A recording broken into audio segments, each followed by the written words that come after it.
আসসালামু আলাইকুম এভরিওয়ান। আজকের ওয়েদারটা খুব সুন্দর ছিল। তো ভাবলাম বাইরে থেকে একটু ঘুরে আসি।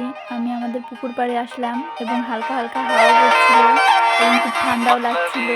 হঠাৎ করেই ঠান্ডা হয়েছে এর জন্য বের হলাম। বের হয়ে দেখি আমাদের আমবাগান থেকে কিছু মানুষ বেরোচ্ছে। এখন এখন দেখি এরা হচ্ছে আমার চাচাতো ভাইরা যারা আম পেড়ে গেছে দেখে সবাই মিলে এসেছে আম খাওয়ার জন্য।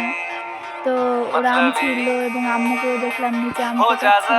তো আমি ভাবলাম একটা ভিডিও করি। আপনারা দেখতে পাচ্ছেন যে আম গাছগুলো অনেক ছোট। অবশ্যই আম গাছগুলো ২-১ বছর আগে লাগানো হয়েছে, কিন্তু মাশাআল্লাহ ফলন এত সুন্দর হয়েছে।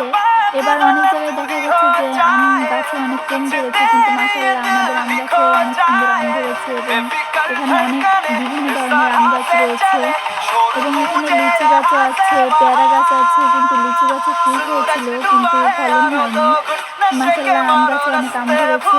তো এখান থেকে আবার অবশ্য আপনারা দেখতে পাচ্ছেন যে আমাদের বাড়ির রাস্তার পাশে, তো যার যখন মনে চায় সে তখন ছিঁড়ে নিয়ে যায়।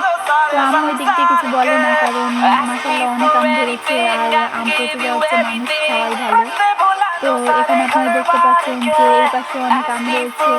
একটু বাতাসে আম সব পেকে যাওয়ার কারণে একটু বাতাস লাগলে আম সব নিচে পড়ে যাচ্ছে।